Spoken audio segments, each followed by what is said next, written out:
여기 보면은 어떤 미래에셋 증권의 거기 애널리스트 같은데 그분이 주로 방송에 많이 나오고 또 유튜브에서도 많이 강의하고 한 분이에요. 근데 이분이 하는 이야기가 참 재밌는 이야기가 있어요.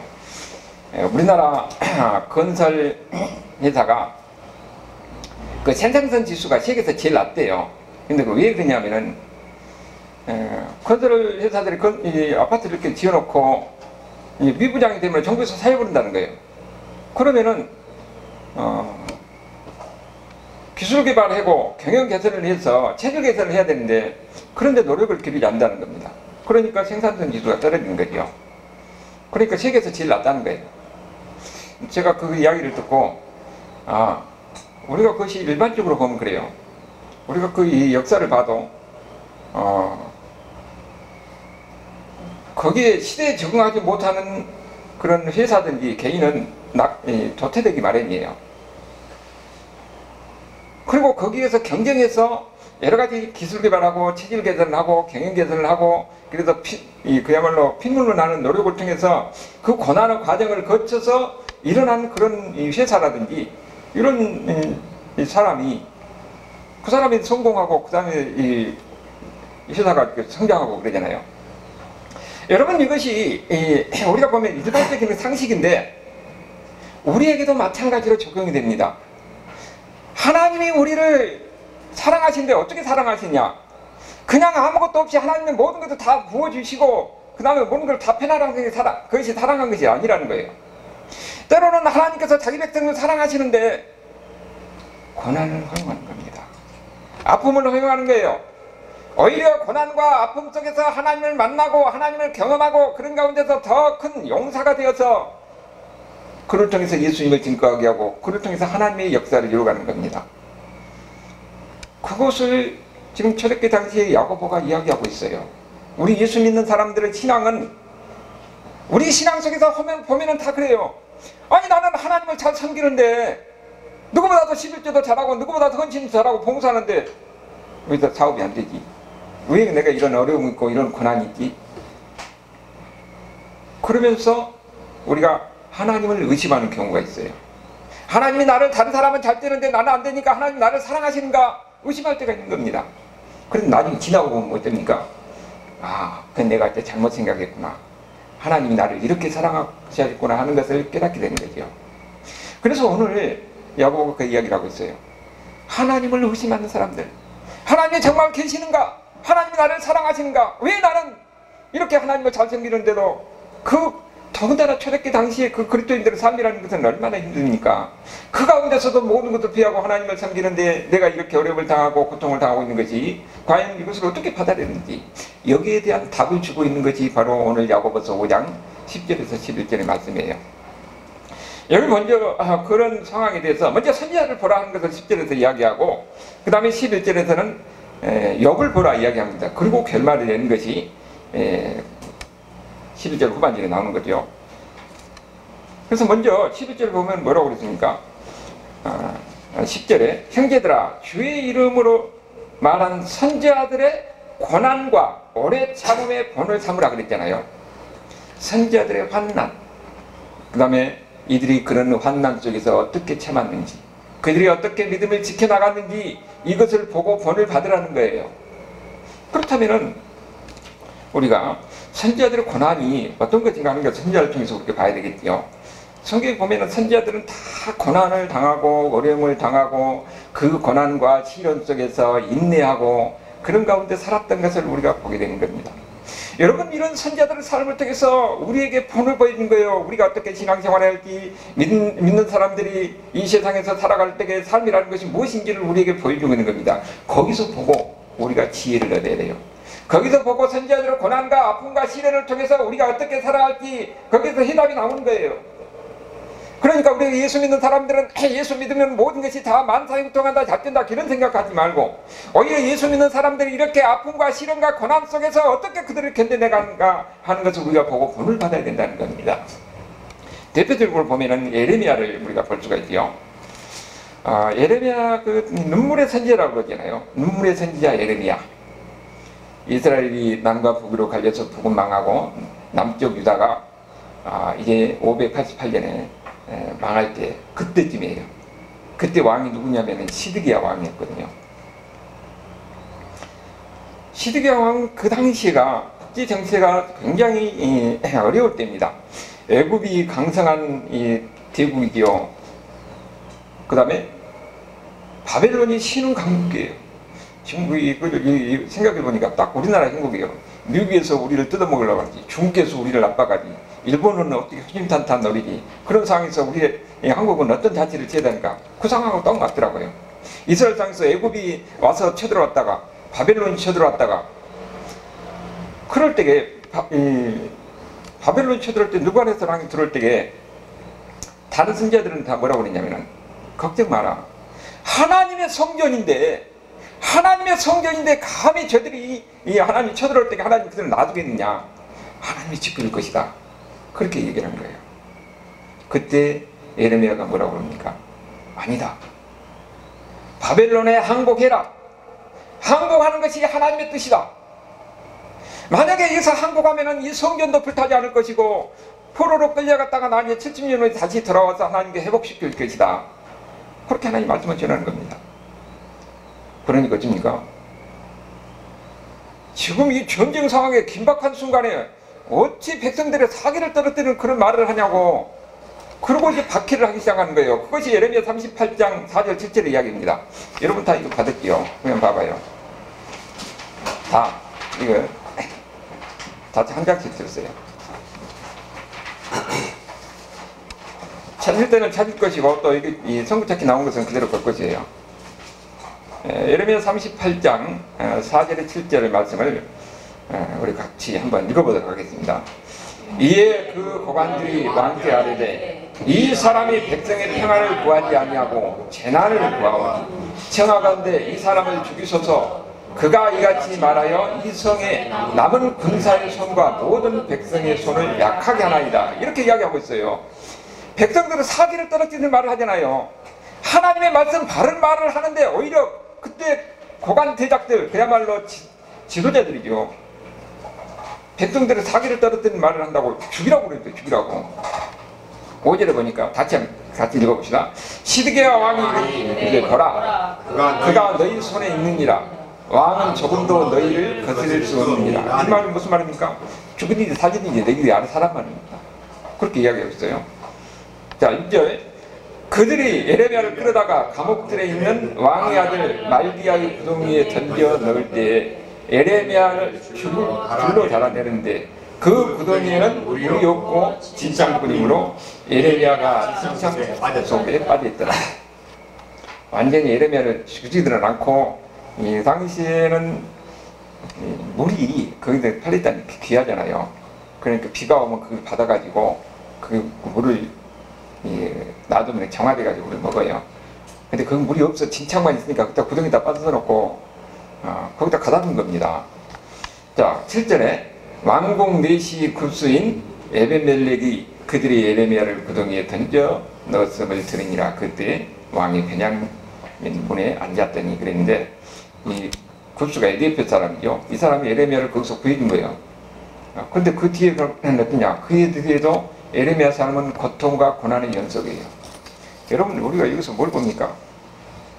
하나님의 말씀을 전하는 하나님의 사람 예레미야는 하나님의 말씀을 그대로 전함으로 인해서 결국은 그는 뭐예요? 고난을 받고 고통을 받고 어려움을 당하는 겁니다. 아니, 하나님의 말씀을 전했는데 하나님의 사람이 이렇게 고난을 받는 거예요. 여러분, 우리가 보면 하나님의 말씀을 전하고 하나님 말씀대로 살고 하는 것이 내가 아무것도 어려움이 없다 하는 것이 아니에요. 하나님의 말씀대로 살고 하나님의 말씀을 전하는데 예레미야 같이 하나님의 사람도 이렇게 시련을 당하고 고통을 당하는 겁니다. 여기서 우리가 뭘 볼 수가 있어요? 예수 믿는 사람들은 어차피 이 세상 속에서는 이 시드기야 왕과 그때 이스라엘 백성 같이 악의 지배를 받는 사람들이에요.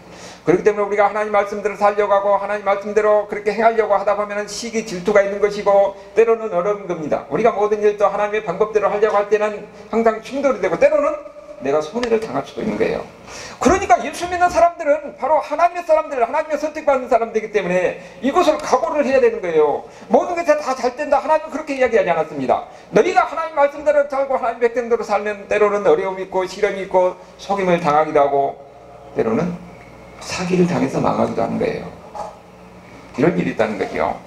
여기뿐만 아니라 또 한 사람은 우리가 미가야 선지를 한번 보도록 합시다. 여기는 우리가 찾아볼 거예요. 당시의 배경을 우리가 알아야 되겠죠. 아방 때입니다. 아방은 가장 악한 왕이에요. 그 다음 그야말로 사단의 상징입니다. 근데 아이러니하게 이 아방이 이 남쪽 유다하고 결혼 동맹을 맺었어요. 그래서 이 남쪽 유다의 남쪽 유다의 여호사밧이 그때 이제 친하니까 아람과 전쟁할 때에 같이 전쟁에 참여하자고 그래요. 그래서 그래도 여호사밧은 하나님을 경외하는 사람이었기 때문에 그러면 하나님께 물어보자고 그럽니다. 그래서 이제 다른 선지자들은 뭐라고요? 다 좋습니다. 하나님이 도와주니까 가서 전쟁하시고 그러면 승리하게 해줄 것입니다. 그렇게 얘기해요. 그러니까 여호사밧 왕이 여기 선지자 말고 다른 선지자는 없냐고. 한 사람 미가야라는 선지자가 있는데 그는 나에 대해서 항상 나쁜 이야기만 하니까 내가 그를 미워한다고 그래요. 왕은 그런 말씀 하소서, 그런 말씀 하지 마소서 하면서 데려와서 이야기하는 겁니다. 그때 미가야가 뭐라 그래요? 내가 전쟁에 가서 싸우랴 말랴.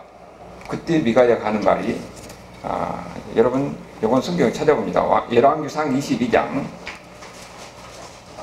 먼저 찾는 사람이 몇 페이지 부르세요? 556페이지.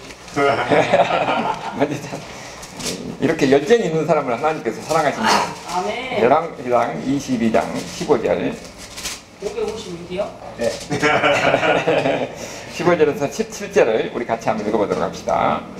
이에 왕에게 이르니 왕이 그에게 이르되 미가야야 우리가 길앗 라못으로 싸우러 가랴 돈 말랴. 그가 왕께 이르되 올라가서 승리를 얻으소서. 여호와께서 그 성을 왕의 손에 넘기시리이다. 이 말은 뭐냐면은 항상 어떻게 보면 한편으로는 조롱한 말이기도 하고 왕이 이 말에 맞춰서 얘기하는 것 같아요. 그러니까 미가야가 어떤 의도로 한지를 이 왕은 다 알고 있는 겁니다. 너 그런 소리 하지 말고 진실로 말하는 것이 16절이에요. 같이 읽어봅시다. 왕이 그에게 이르되 내가 몇 번이나 내게 맹세하게 하여야 내가 여호와의 이름으로 진실한 것을 내게로만 내게 말하겠느냐. 그러니까 진실을 말하는 거죠. 그러니까 이제 진실을 말하는데 그것이 17절이에요. 그가 이르되 다 같이 읽어봅니다. 그가 이르되 내가 보니 온 이스라엘이 목자 없는 양같이 산에 흩어졌는데 여호와의 말씀이 이 우리에게 주인이 없으니 각각 평안히 자기 집으로 돌아갈 것이니라 하셨나이다. 이 말은 뭔 말이에요? 왕 가서 싸우면 죽는다는 거예요. 죽으면은 백성들이 다 흩어져서 돌아가는데 평안히 돌아간다는 겁니다. 아니 전쟁을 하면 왕 당신 죽을 것이고 그러면 어떻게 됐어요? 하나님의 선지자는 이렇게 하나님의 말씀을 전하는 겁니다. 그러면 하나님 말씀 그대로 전하면 어떻게 됐어요? 그 다음에는 고난이 따라요. 자, 고난이 어떻게 따른가 봅시다. 자, 24절 볼까요? 24절에서 다 같이 읽어봅니다. 그나하나의 아들 시드기야가 가까이 와서 미가의 마음을 치며 이르되 여호와의 영이 나를 떠나 어디로 가서 내게 말씀하느냐. 이 말은 뭘 하느냐 하면은 하늘에서 악한 영들이 그러니까 하나님이 어떻게 하면은 이를 깨울까 했더니 거짓말하는 영을 그들에게 그 선지자들에게 불어 넣어가지고 거짓말하게 만든다는 거예요. 그래서 악을 깨게 만들어서 전쟁에 참여하게 한다는 겁니다. 그러니까 그렇게 이야기하니까 이 시드기야가 마음을 떼는 거예요. 어떻게 거짓말하는 영이 나가 들어가지고 언제 나한테 거짓말을 들어가지고 내가 거짓말했냐. 그러니까 25절에 뭐라고요? 미가야에게 이르되 네가 골방에 들어가서 숨을 그날에 버리라 그랬죠. 자, 26절 다 같이 읽어봅니다. 이스라엘 왕이 이르되 미가야를 잡아 성교 아몬과 왕자 요아스에게로 끌고 가서 27절 말하기를 왕의 말씀이 이놈을 옥에 가두고 내가 평안히 돌아올 때까지 고생의 떡과 고생의 물을 먹이라 하셨다 하라. 하나님의 말씀을 그대로 전했는데 그 다음에는 어떻게 돼요? 맘 맞고 감옥에다가 이렇게 집어넣고 고통을 당하는 겁니다. 하나님의 말씀대로 살면은 고난이 따른다는 것을 우리에게 선지자를 통해서 보는 거죠. 여기 두 사람은 선지자뿐입니까? 다윗 왕은 사울에게 얼마나 고난을 받았어요. 그리고 심지어는 모세도 자기 권위에 도전합니다. 심지어는 자기 누이 동생까지 또 아론까지 모세의 권위에 도전하는 거예요. 이렇게 하나님의 사람들은 하나님의 말씀대로 살고 하나님의 말씀을 그대로 증거하면은 고난이 따른다는 겁니다. 이거 구약시대만이 아니에요. 신약시대도 마찬가지입니다. 신약시대도 보면은 이 예수 믿는 사람들은 다 고난의 연속이었어요. 대표적인 사람이 스데반이 있잖아요. 스데반이 하나님의 말씀을 그들에게 증거하니까 오히려 어떻게 됐습니까? 스데반을 돌로 죽이는 거예요. 그리고 돌에 맞아서 이 스데반이 죽음을 당했던 거죠. 우리는 이렇게 하나님의 말씀대로 사는 사람들에게는 우리가 역사적으로 선지자를 보면은 이렇게 고난이 따랐다 하는 것을 우리에게 보여주면서 우리는 여기서 뭘 봐야 됩니까?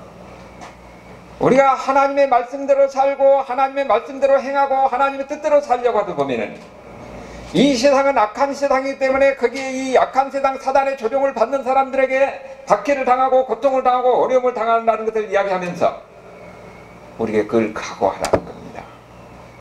그렇기 때문에 예수 믿는 사람들에게 왜 나에게는 이런 아픔, 슬픔, 고통이 있느냐? 그럴 때는 우리는 그것을 우리가 하나님 말씀대로 살면 이런 고통과 아픔과 고난이 따른다는 것을 우리가 당당히 받아들인 겁니다.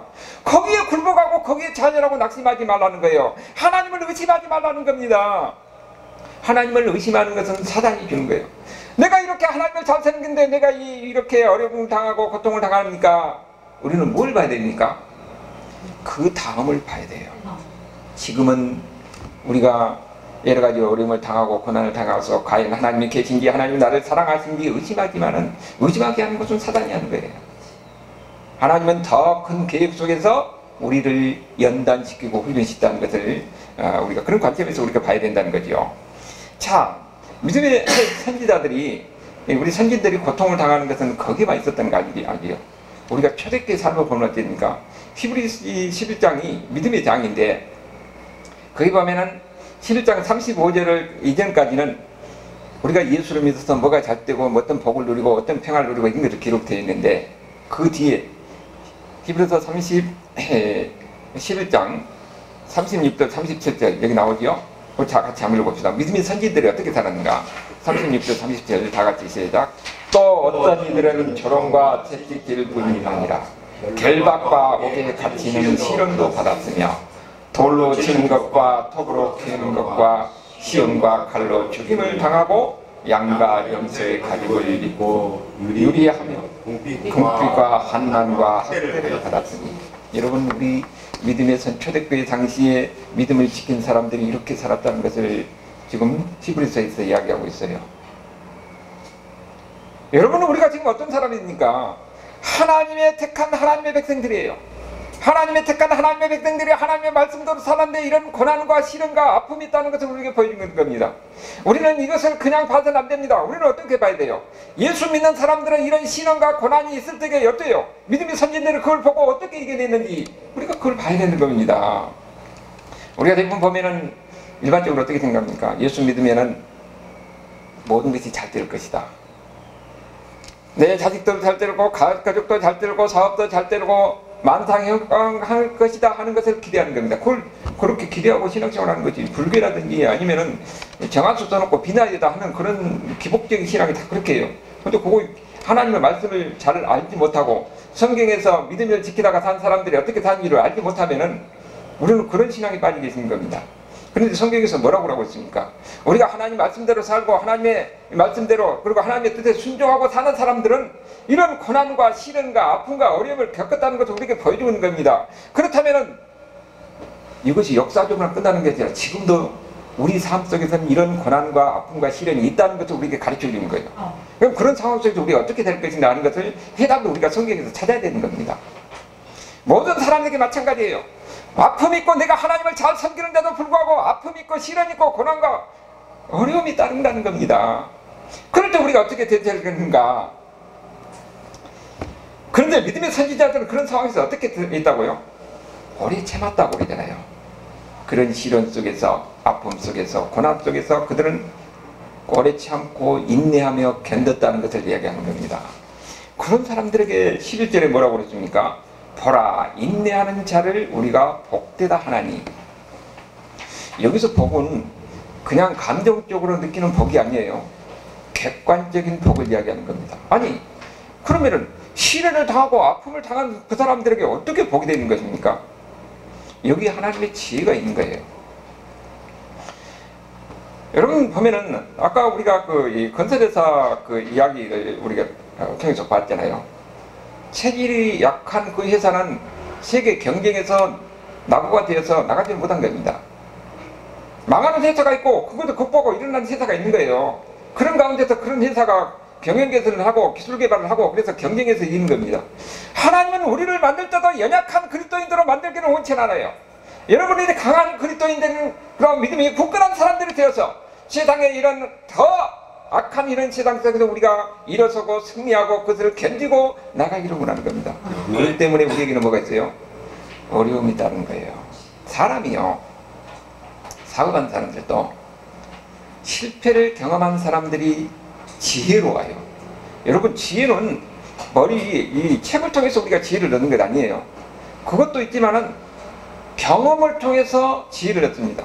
그러니까 우리 보면 나이 든 사람들이 산전수전 다 겪은 사람이 그런 사람들이 지혜로운 거예요. 그런데 하나님은 우리도 마찬가지예요. 그런 고난과 시련을 통해서 실패가 아픔을 통해서 하나님을 경험하게 하는 겁니다. 그의 삶의 지혜를 거기서 삶의 지혜를 받게 하는 거죠. 그런데 안 믿는 사람들을 통해서 우리가 그걸 보는데 믿는 사람들에게도 우리가 똑같은 고통이 따른다는 것을 우리가 알아야 된다는 겁니다. 여러분, 우리가 예수 믿으면 다 사람이 완전히 달라집니까? 도둑놈 심보는 예수 믿어도 도둑놈 심보는 그대로 있어요. 사람이 본질은 변하지 않아요. 그러니까 우리가 예수 믿다 해도 저 사람이 예수 믿는데 하는 것을 보면은 안 믿을 때 하는 행동이 똑같은 거예요.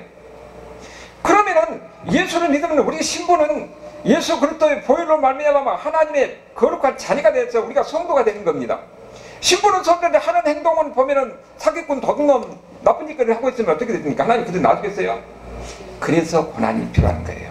우리의 본질이 악하고 더럽고 추한 이런 습관적인 죄, 사람은요 습관이 편하거든요. 그러니까 옛날에 그 죄성이 그대로 나와서 그대로 하려고 그러는 거예요. 그런데 우리가 하나님을 알고 하나님을 의식하면은 나는 하나님의 거룩한 사람, 하나님의 자녀로 정백성을 태감을 받았는데 옛날 그런 습관이 나오면 어떻게 됩니까? 양심에 느껴진 거예요, 같이. 그래서 그걸 느끼지 못하면은 아픔이 따릅니다. 고통이 따르는 거예요. 아픔과 고통과 시련을 통해서 오히려 거기서 사람이 망하고, 제가 이렇게 설교하다가 자꾸 망한다, 고난과 시련이라니까 왜 목사님을 설교하면서 밤낮 망한다, 시련한다, 그럼 누가 그 설교 들어오냐고. 그런데 이런 사람들 그렇게 이야기를 들어오던데요. 성경에서 그렇게 이야기하니까. 여러분, 하나님이 고통을 주는 고통은요, 아픔은 해결 방법이 없어요. 여러분, 제가 지난번에 한번 선교사 이야기를 했었죠. 그분이 예배를 드리면은, 태국에서 있는 선교사가 예배를 드리면은 설교 시간에 자기 애기가 뭐라면 소리를 푹 지르고 한 겁니까? 분위기가 완전 깨는 거예요. 그러면서 애기를 잡고 막 혼내는 거예요. 이제 그런 정도 사람, 그런 기질 있는 사람인데, 그 사람이 어떻게 변했느냐? 둘째를 낳고 그야말로 하혈이 끊이지 않는, 그러니까 병원에서는 고칠 수 없는 그런 상황이 되는 거죠. 그런데 집에서 사모님이 들었던 약을 먹고 기적같이 나버린 거예요. 근데 사람은 또 이상하게 한번 체험하면 그 다음에 시간이 지나면 잊어버려요. 여러분, 다른 사람 이야기하는데 여러분도 마찬가지예요. 한번 하나님 은혜를 경험하면은 그때는 아주 하나님 잘생 같은데 또 지나고 나면은 언제 그러냐고 그 옛날 본질로 돌아갑니다. 근데 그 사람도 한 번 더 경험해요. 오늘 보니까 마을 썰수지만 코가 막 계속 콕지가 쏟아지는 겁니다. 그랬더니 병원에서는 방법이 없어요. 위험한 상황, 코가 위험한 상황인데. 근데 어느 날 기도하는데, 목사님들 기도하는데, 목사님 어떻게 기도했겠어요? 병원에 가서 수술해서 의사 선생님이 지혜를 줘서 이 수술 잘 되게 해서 그렇게 기도했겠지요. 본인이 그렇게 기도했다고 그래요. 그런데 뭐 이 덩어리 같은 게 코에서 푹 빠진 겁니다. 그 두 번 경험하니까 그 다음에 어떻게 됩니까? 사람이 완전히 달라진 거예요. 완전히 순한 어린 양이 되어서 그분이 복음에 대한 열정이 결국은 태국 같은데 불교 국가에서는 거의 전도가 어려운데 이분이 가서 50명 막 이렇게 전도를 하는 겁니다. 가서 선물도 사주고 못하고 그게 희생 다 하고 목사님한테는 목사님 이 한국에 왔는데 그 음식 맞냐고 그러대요. 한국 사람이 한국에서 음식 다 맞지 태국에 음식 맞겠어요. 그런데 그 태국에서 전화를 해가고 목사님 거기 걱정하고 그렇게 섬기는 사람으로 변해되는 거예요. 여러분이 과연 하나님을 어떻게 경험했는지 스스로 돌이켜봐야 되는 겁니다. 내가 예수 믿고도 옛날 그 습성대로 그 생각대로 그대로 살아가고 있다면 아직 나는 예수님 안에서 변화되지 못한 거예요. 하나님의 고통을 제대로 이해하지 못한 겁니다. 하나님의 허용한 고통은 아무리 세상의 방법이 없어요. 오직 하나님만 쳐다봐야 되는 겁니다. 사방이 막히면 위밖에 쳐다볼 것 없잖아요. 그런데 그 고통 중에서 그러니까 하나님을 경험하는 것이 하나님을 더 깊이 이해하게 되는 겁니다.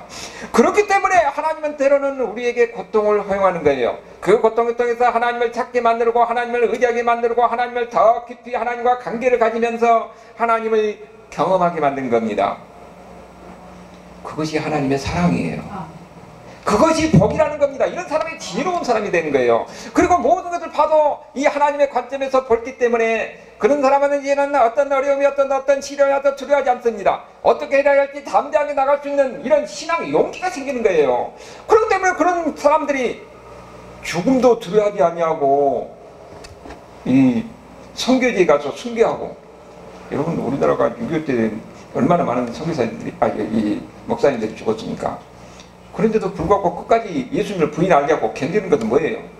이 세상의 사람이 전부가 아니고 그 다음에 영원한 천국이 있다는 이런 확신 때문에 죽음을 두려워하지 않는 그런 신앙이 되는 겁니다. 이런 하나님에 대한 이런 살아있는 신앙은 어떤 환경과 어떤 어려움 속에서도 굴하지 않는 겁니다. 하나님은 여러분을 그렇게 만들기 위해서 때로는 시련과 아픔과 고통을 허용하는 거예요. 그래서 우리 예수 믿는 사람들이 나는 예수 믿은 게 모든 게 다 잘 되더라. 때로는 그 사람은 하나님이 사랑하지 않을 수도 있어요. 하나님과 관계없는 사람일 수도 있다는 겁니다. 여러분 그렇기 때문에 우리는 주변 환경 속에서 모든 것을 볼 때 어떤 관점을 봐야 됩니까? 하나님의 관점으로 봐야 돼요. 여러분 우리는 그냥 있는 사람들이 아니에요. 예수 그리스도 안에서 하나님의 택함을 받는 하나님의 거룩한 자녀들입니다. 그렇기 때문에 성령 하나님께서는 여러분이 어디에 계신지 항상 동행하시는 겁니다. 그렇기 때문에 우리 가운데서는 어려움과 시련이 있는 것도 하나님이 다 하시는 거예요. 그러면 하나님의 관점에서 그걸 봐야 돼요. 아픔과 어려움도 우리는 그리스도 때에 하나님 앞에 나와서 기도하는 겁니다. 하나님 이것을 통해서 하나님께서 내게 주는 하나님의 뜻이 무엇이고 하나님의 메시지가 무엇입니까? 하면서 우리는 하나님을 바라보고 의지하는 겁니다. 그러면서 우리는 뭡니까? 하나님을 가까이 하게 되고 하나님을 교제하게 되고 하나님을 더 깊이 알아가게 되고 그런 사람이 영적인 사람이 되는 겁니다. 그런 사람이 복 있는 거예요. 그래서 복 있다고 이야기하는 거예요. 그렇기 때문에 고난이 우리에게는 복이라는 것을 이야기하는 겁니다. 아멘. 여러분 그래서 마태복음 5장 10절 12절을 다 우리가 예수님이 말씀하신 것을 우리가 항상 기억하면서 살아야 돼요. 자 마태복음 5장 10절 12절을 같이 한번 다 같이 읽어봅시다. 의를 위하여 박해를 받는 자는 복이 있나니 천국이 그들의 것이니라. 나로 말미암아 너희를 욕하고 박해하고 거짓으로 너희를 거슬려 모든 악한 말을 할 때에는 너희에게 복이 있나니 기뻐하고 즐거워하라. 하늘에서 너희 상이 크니라. 너희 전에 있던 선지자들도 이같이 박해입니다. 선지자들이 이렇게 살았다는 겁니다. 오히려 뭐라고 그랬습니까? 우리가 예수 믿는 사람들이 하나님의 사람들 천국 백성들은 이 세상에서 박해가 어려움이 따른다는 거예요. 그렇지만은 오히려 그 가운데서 기뻐하고 즐거워하고 합니다. 왜? 더 큰 상급이 우리를 기다리고 있다는 겁니다. 우리가 진정 하나님을 아는 사람들은 이런 박해와 시련 가운데서 굴하지 아니하고 하나님을 의지하고 하나님을 바라보면서 기쁨으로 그것을 견딜 수가 있는 겁니다. 그러니까 죽음 앞에서도 당당하게 하나님 앞에 기도하면서 죽음을 받아들일 수가 있잖아요. 여러분 우리가 환경이 어렵고 시련이 이 나라가 어렵고 그리고 혼란스러운 상황에서는 이런 믿음의 용사들이 많이 생겼지만 굉장히 어렵고 풍요롭고 모든 것이 안정되고 할 때는 우리 신앙은 어떻습니까? 연약한 신앙입니다. 연약한 신앙. 저는 그래서 우크라이나 전쟁을 그런 관점에서 봤어요. 유럽의 교회는 다 죽었습니다. 신앙도 다 죽었어요. 하나님은 그럴 때에 이 사사기에 보면은 그들에게 전쟁을 일으킵니다. 전쟁을 일으켰다 그들에게 충격을 주는 거예요. 우리는 이 푸틴이라는 사람 이런 관점에서 볼 것이 아니라 하나님이 저들에게 진노하고 하나님의 심판하셔서 저들에게 전쟁을 허용하신 겁니다. 그리고 이슬람이 많이 들어가서 하나님 우리가 사사기라 뿐만 아니라 이스라엘 역사를 보면은 거기에 이 옆구리에 우리가 찌르는 그런 신앙이 죽을 때에 그 가나안 족속이 그들을 일으켜서 이스라엘 백성들 치게 만들어요. 그래서 그들이 하나님께 부르짖게 만들고 그래서 그들에게 그들이 신앙이 회복되기도 하는 그런 경우를 볼 수가 있죠. 그러니까 이슬람이 유럽에 곳곳에 들어가서 막 문제를 일으키고 이런 것을 보고 저는 그런 관점에서 보는 겁니다. 저들이 하나님을 떠나고 세상의 물질적인 풍요 속에서 젖어서 인간적인 생각 속에서 살려가는 저들, 죽어가는 저들의 신앙을 하나님은 그대로 두지 않습니다. 그들에게 평화가 있는 게 복이 아니에요. 오히려 그게 전쟁이 일어나고 소요가 일어나고 이 폭탄 테러가 일어나고 오히려 그것이 복일 수도 있는 겁니다. 그들은 하나님께 돌아와야 돼요. 하나님 앞에 부르짖고 하나님 앞에 울부짖고 그렇게 됩니다. 그것이 우리가 성경의 역사를 통해서 우리가 봤던 거지요. 지금의 전쟁도 마찬가지로 그들은 그것을 보고 두려움과 공포 속에서 하나님을 의지하고 하나님께 매달려야 되는 겁니다. 그런 하나님의 관점에서 보면은 그 고난이 오히려 그 후세들에게 그들에게 신앙을 일깨우는 복이 될 수가 있는 것이지요. 우리도 마찬가지입니다. 우리가 지금 너무도 평안한 가운데서 우리가 안락한 가운데서 우리가 하나님에 대한 영성이 죽어가는 거예요. 그냥 형식적으로 교회에서는 교회가 사교장이 되는 거예요. 그러니까 뭐 교회에 가면은 뭐 누가 옛날에 그런 경우가 있었어요. 이명박 대통령 때 저기 압구정 교회는 뉴스 기사에 봤어요. 거기가 대통령이 나온다고 하니까는 사람들 그쪽으로 막 다 등록수가 정부 고위 관리들이 등록수가 갑자기 늘어나는 거예요. 얼굴 붙이려고. 그런 교회가 무슨 교회예요? 사교장이지. 이렇게 야학교에 와가지고 예배를 드려야 진짜 이 사람은 신앙 있는 사람이에요. 북극 가서 누가 봐줄 사람도 없고 아무도 없잖아요. 예고하면 헌금만 해야 되니까. 그런 사람이 복 있는 사람이에요. 하나님 그런 사람 쓰는 겁니다. 여러분 지금 보니까 우리 선교사님이 가면 큰 교회를 갈 수 있는데 그것도 가다라고 여기 작은 교회 와가지고 여기서 계속 너무 하루에 한 끼씩 하면서 이렇게 기도하는 겁니다. 그런데 저는 그런 관점 하나님이 이거 복 주려고 그런 겁니다. 이분이 와서 기도하니까 저분이 오고서 이 헬려사 한 분이 여기가 편하다는 거예요. 집에서 안 보고 여기서 오면 본다는 겁니다. 여기서 기도하는 겁니다. 막 울부짖고 기도하는 거예요. 여러분 그러니까 평일에 와서도 여기서 기도하세요. 그래야 여러분 영적 분위기 속에서 같이 은혜를 받는 겁니다. 정지사님한테 그걸 알려주세요. 다시 저는 계속 지금 기도하고 있으니까 정지사님. 여러분 이것이 바로 하나님의 방법이요. 이런 사람이 되니까 지혜가 생기는 겁니다. 인생을 볼 수 있는 난목이 생기고 인생의 시련을 볼 수 있는 지혜가 생기는 겁니다. 그렇기 때문에 그런 사람에게는 어떤 시련 어떤 어려움이 있을지라도 그런 좌절하고 낙심하지 않습니다. 하나님을 의심하지 않습니다. 오히려 그 가운데서 하나님을 더 열심히 기도한 가운데서 하나님을 증거합니다. 어떻게 하나님을 증거해요? 내가 하나님을 경험할 때 하나님을 증거할 수 있는 거예요. 오늘 우리는 이 말씀에 우리가 그러면은 예수 믿는 사람은 다 어려움만 있느냐 고난만 있느냐 그건 아니에요. 자 거기에서 우리가 마가복음 10장을 봅시다. 마가복음 10장 하나님의 약속의 말씀입니다. 마가복음 5장 10절 12절이죠. 마가복음 말이에요. 마가복음 10장 29절 30절 마가복음 여러분 이거 다 가지고 있죠. 다 같이 한번 읽어봅시다. 시작. 예수께서 이르시되 내가 진실로 너희에게 이르노니 나와 복음을 위하여 집이나 형제나 자매나 어머니나 아버지나 자식이나 전토를 벌인 자는 현세에 있어 집과 형제와 자매와 어머니와 자식과 전토를 100배나 박해를 거머쥐어 받고 내시의 영생을 받지 못할 자가 있느니라. 여러분 뭐라고 그랬어요? 100배나 반대 100배나. 오직 주님을 위해서 모든 것을 포기한 사람에게는 여러분 봅니까? 전토를 벌인다는 것은 재물의 법보다 100배나 준다는 거예요. 여러분 하나님은 우리에게 물질적으로도 100배나 준다는 겁니다. 그 대신 박해를 금하여 받는다고 했어요. 우리 예수 믿는 사람은 어려움을 짤 수가 있지요. 그러나 궁극적으로는 하나님은 현시에도 우리에게 이런 약속의 말씀이 있다는 것을 우리가 기억해야 됩니다.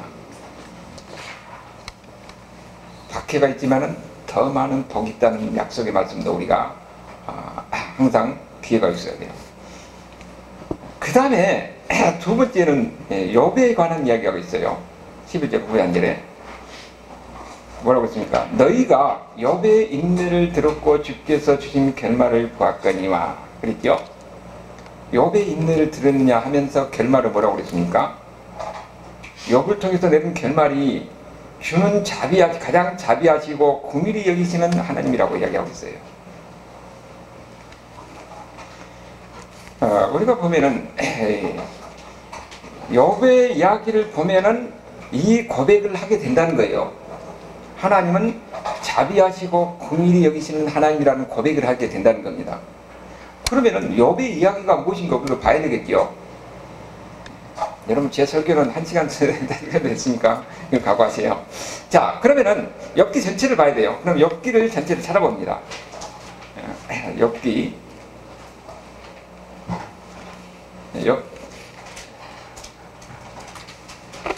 몇 장이? 편지서를 페이지를 말하세요. 몇 장이요?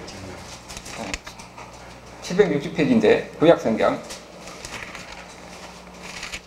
759, 760페이지인데 여러분 성경이 조금 앞뒤로 좀 한 장 차이가 날 수 있습니다.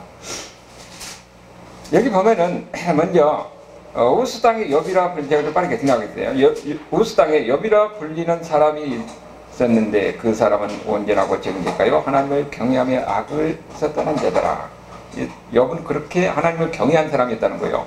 그런데 이제 그 뒤에 보면은 아들이 7, 딸이 3, 그 다음에 소유물이 양이 7,000, 낙타가 3,000, 소가 500면은 엄청난 부자였지요. 나귀가 500, 이렇게 엄청난 부자였어요. 그런데 욥도 알지 못한 사이에 뭐니까 하늘에서 일이 있었던 거죠. 모임이 있었던 겁니다. 그러니까 하나님은 이런 부자인데 그렇게 경건하게 하나님을 잘 섬기는 욥에 대해서 자랑스럽게 얘기하고 있었던 거죠. 그것이 8절에서 얘기합니다. 여호와께서 사탄에게 이르시되 내가 내 종 욥을 주의하여 보았느냐 그가 이같이 온전하고 정직하여 하나님을 경외하며 낙이다 떠난 자 세상에 없느니라. 그렇게 얘기하니까 사탄이 뭐라고 그래요? 아니 하나님이 그렇게 물질적인 복을 주고 자식들 복을 주고 그러니까 하나님을 잘 섬기죠. 하나님께 다 없애보세요. 그러면 여기 하나님을 비판하고 하나님을 욕하고 떠날 겁니다. 그렇게 얘기해요. 그래? 그럼 한번 해봐. 그래서 제가 사용한 겁니다. 그랬더니 어떻게 됐어요? 욥이 이게 결국은 하루아침에 자식들 다 있고 재산 다 있고 그런 상황이 된 거죠. 거기에 대해서 욥은 하나님을 오히려 떠나지 않습니다. 욕하고 떠나지 않아요. 그것이 욥기 1장 21절, 22절에 나오는 이야기죠. 다 같이 읽어봅시다. 이르되 내가 못해서 알몸으로 나왔사온지 또한 알몸으로 그리로 돌아오리라. 주신 이도 여호와시요 거두신 이도 여호와시오니 여호와의 여호와 이름이 찬송을 받을 수 있다 하고 이 모든 일에 욥이 범죄하지 아니하고 하나님을 향하여 원망하지 아니하더라. 모든 것이 다 하나님이 내게 주신 것이었다는 거죠. 자식도 하나님이 주신 것이, 재산도 하나님이 주신 것이. 그러니까 하나님이 주신 걸 거둬가는데 내가 무슨 이야기가 하겠습니까? 오히려 그러면서 하나님을 찬양하고 있어요. 그리고 뭐라고 했어요? 범죄하지 않아 하나님을 원망하거나 떠나지 아니하고 범죄하지 아니었다 이라고 하고 있어요. 하나님은 욥이 이런 사람이었다는 것을 이야기하는 거예요. 그러니까 그걸 보고 또 사탄이 뭐랍니까? 시기하는 겁니다. 아니 하나님 한번 그 몸을 쳐보세요. 그러면은 그 몸을 쳐보면 분명히 하나님을 욕하고 하나 떠날 겁니다. 그래요. 사람은 재물보다도 몸이 아프면은 재물 안 필요 없어요. 내가 좀 곧 죽게 생겼으면 재물이 무슨 소용이 있어요. 그러면 하나님을 떠날 것입니다. 그래? 그럼 한번 또 해봐라. 대신 목숨은 건드리지 마라 그래요. 그래서 몸을 치니까 어떻게 됩니까? 몸을 치니까는 이제 온몸에 악창이 생겨가지고 기압장으로 그걸 긋고 있었다고 얘기하고 있어요. 그것이 이제 2장에서 나오는 이야기죠.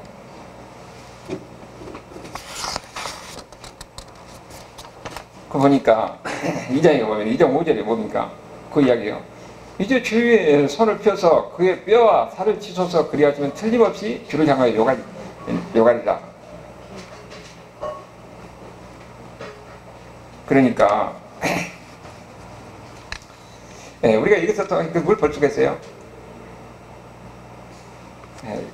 6절에 보면 여호와께서 사탄에게 이르시되 그를 내 손에 맡기노라. 다만 그 생명을 해하지 말라. 여러분, 욥이 하나님의 사람이었으면 여러분도 하나님의 사람이에요. 하나님이 택한 사람입니다.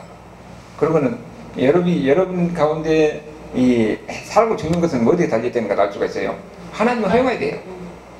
우리 이 하나님을 허용하지 않으면은 여러분의 탈 것만큼도 사단이 건드리지 못하는 겁니다. 하나님이 나를 그렇게 지켜주고 나를 두 눈을 무릅뜨고 하나님 보고 계신다는 겁니다. 하나님을 허용해야, 그러니까 우리가 있는 고난도 하나님을 허용한 범위 내에서 이루어진 거예요. 그러니까 그럴 때는 어떻게 되겠어요? 신세 타락하지 말고 원망하지 말고 누구 사람 타르지 말고 하나님을 바라보는 거예요. 하나님을 바라보고 하나님을 기도한다는 것을 우리에게 가르쳐 주는 거죠. 하나님을 허용해야 그런 일이 있으니까. 이런 모습을 보고 그 욥 아내는 뭐라고 그래요? 차라리 하나님 저주하고 죽으라고 얘기해요.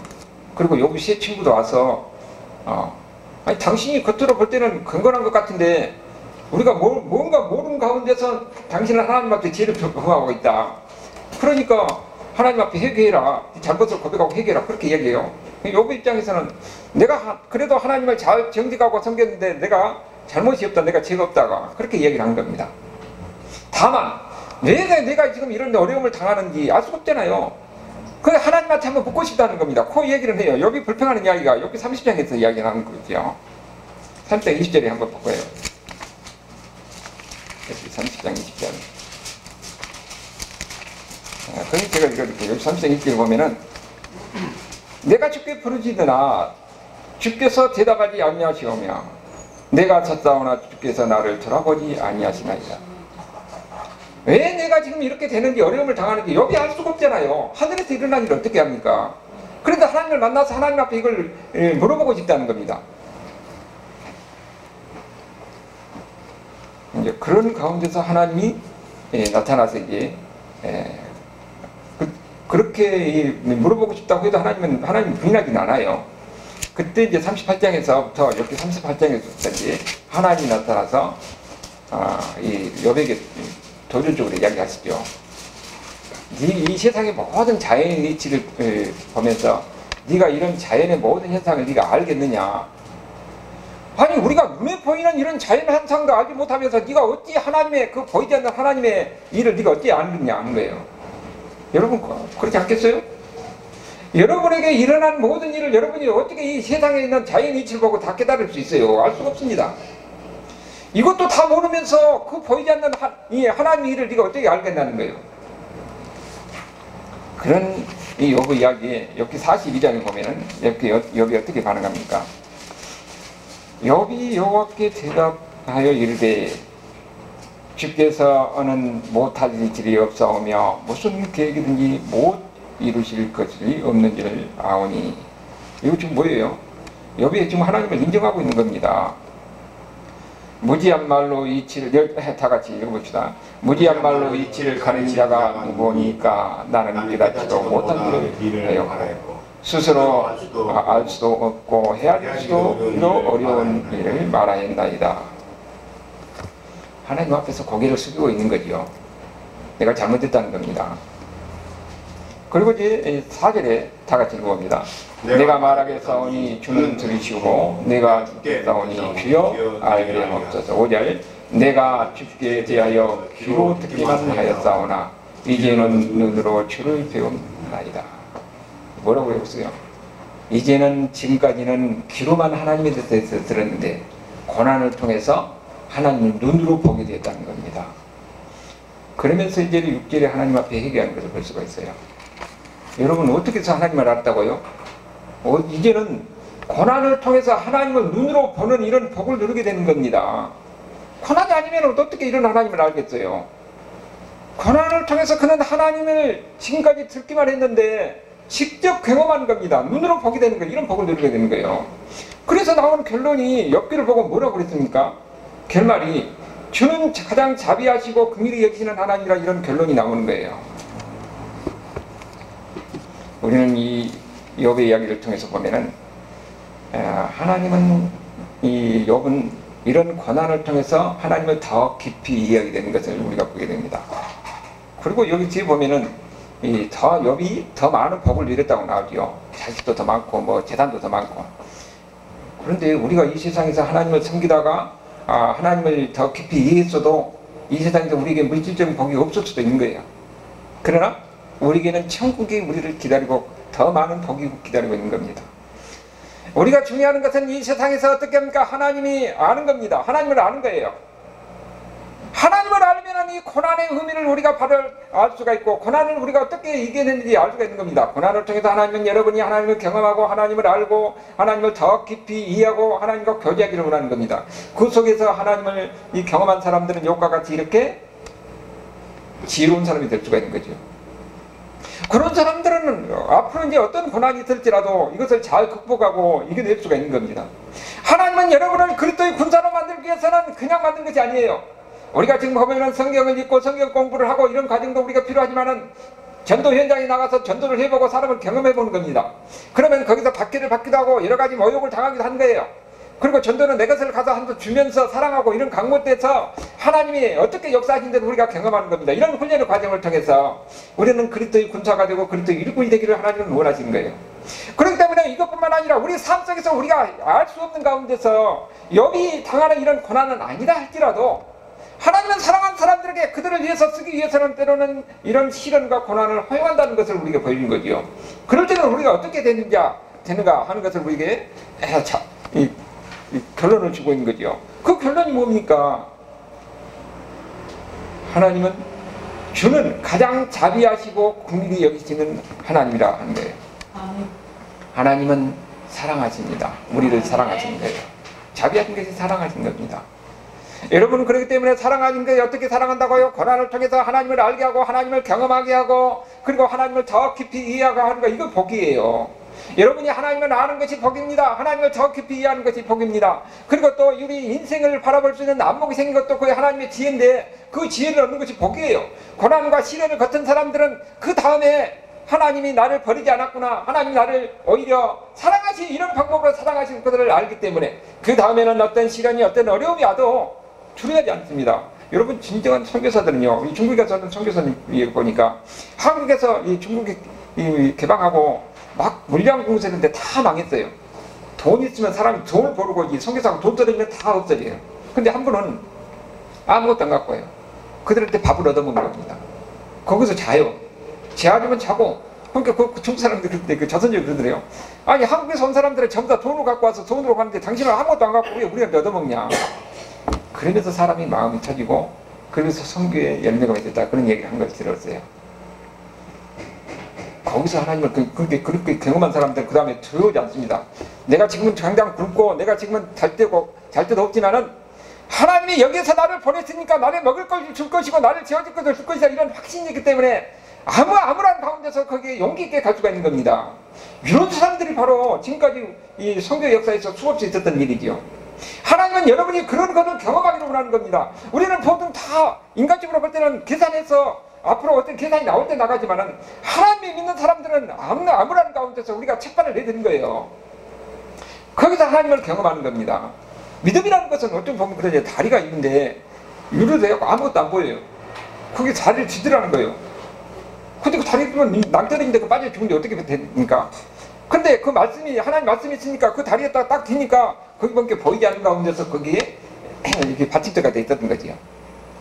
우리는 그런 보이지 않는 가운데서 하나님의 약속의 말씀을 믿고 우리가 빠져 죽을 각오를 하고 거기에 뒤들 때게 그때 하나님이 이미 예비하는 것을 우리가 경험하게 되는 거죠. 하나님은 여러분이 이렇게 하나님을 경험하기를 원하는 겁니다. 그러니까 그때 군사가 되기를 원하는 거예요. 그럴 때에는 사람이 어떠니까 담대하고 용기가 있게 되는 겁니다. 어떤 환경과 어떤 여건에서도 두려워하지 않게 되는 거지. 이런 사람은 하나님은 사용하신 거예요. 그리고 모든 사람이 다 이런 믿음을 가지고 이 하나님이 이렇게 우리를 사랑하신다 하는 것을 우리가 알고 경험하기를 원하는 겁니다. 그리고 하나님은 긍휼히 여기시는 분이에요. 우리를 불쌍히 여기신 분입니다. 우리가 어려웠고 우리가 아프고 시련 가운데 있을 때에는 하나님은 결코 예매하지 않습니다. 우리가 부르짖고 기도할 때에는 하나님께서 우리 기도를 드리는 거예요. 우리를 불쌍히 여기십니다. 우리를 가장 복된 길로 인도하신다는 것을 믿으시길 바랍니다. 이 하나님은 지금도 저와 여러분과 함께 하실 줄을 믿습니다. 거기에 대해서 우리가 이사야 49장 15절 16절 다시 한번 보도록 합시다. 자, 다 같이 한번 읽어봅시다. 여인이 어찌 그 젖먹는 자식을 잊겠으며 자기 잇에서 난 아들을 긍휼히 여기지 않겠느냐. 그들은 혹시 될지라도 난 너를 잊지 않을 것이라. 내가 너를 내 손바닥에 새겼고 너를 성벽에 항상 내 앞에 두나니. 여러분, 모성이라는 것이 자기 목숨보다도 이 목숨까지도 아끼지 않는 것이 모성이잖아요. 하나님은 사랑을 모르겠어요. 근데 요즘 보니까 또 뉴스를 보면 그런 것도 있어요. 자기가 낳은 자식도 버린 자식 사람도 있더라고요. 그럼 모성가 있음에도 불구하고. 그런데 하나님 뭐라고요? 그렇게 모성으로 자식을 사랑하는 어머니가 그 사랑하는데 설령 그 어머니가 자기 생명같이 여기는 자식은 버린다 할지라도 나는 너희를 안 버린다는 거예요. 하나님은 여러분을 어떻게 사랑하신다는 겁니까? 결코 하나님은 여러분을 버려두지 않는다는 거예요. 어디에 있든지 하나님은 여러분을 지켜주시고 여러분을 보여준다는 것이 바로 그 다음이에요. 내가 너를 내 손바닥에 새겼다는 거예요. 손바닥에. 누구만 여기다 왕자 새긴 것이 아니라 여러분들을 거기다 이름을 여기다 새겨놓고 이놈은 내 자식이니까 내가 지켜야 되겠다. 여러분, 하나님의 손바닥에 여러분을 다 기록되어 있어요. 그리고 성벽은 뭡니까? 성벽이라는 것은 외부로부터 이렇게 우리를 지켜주는 거잖아요. 하나님이 우리를 그렇게 성벽에 대해서 우리를 지켜주겠다는 겁니다. 하나님이 여러분을 지키고 여러분을 인도하신다는 거예요. 여러분, 우리가 이 약속의 말씀을 우리가 굳게 믿고 나가야 됩니다. 우리의 상경이 이제는 우리의 인생의 삶 속에서 시련이 있고 어려움이 있고 고통이 있을 수가 있어요. 그러나 하나님은 우리를 지켜준다는 겁니다. 우리를 손바닥에 여러분의 이름을 새기고 지켜주시고 보여준다는 거예요. 그런 믿음을 가지고 우리는 살아가야 됩니다. 그런 믿음이 있을 때 우리는 두려워하지 않을 수가 있죠. 담대하게 용기를 가지고 우리가 살아갈 수가 있습니다. 그래서 그리스도의 군사가 되어서 하나님은 여러분의 주어진 환경 속에서 여러분을 통해서 살아계신 하나님, 역사하신 하나님을 증거하기를 원하는 겁니다. 그런 가운데 다 같이 쓰임받는 이런 하나님의 사람들, 하나님의 그리스도의 군사가 될 수 있기를 주님으로 축원합니다. 아멘. 이 시간은 우리가 같이 잠깐 통성으로 들어가도록 합니다. 여러분, 우리의 삶을 돌이켜보면서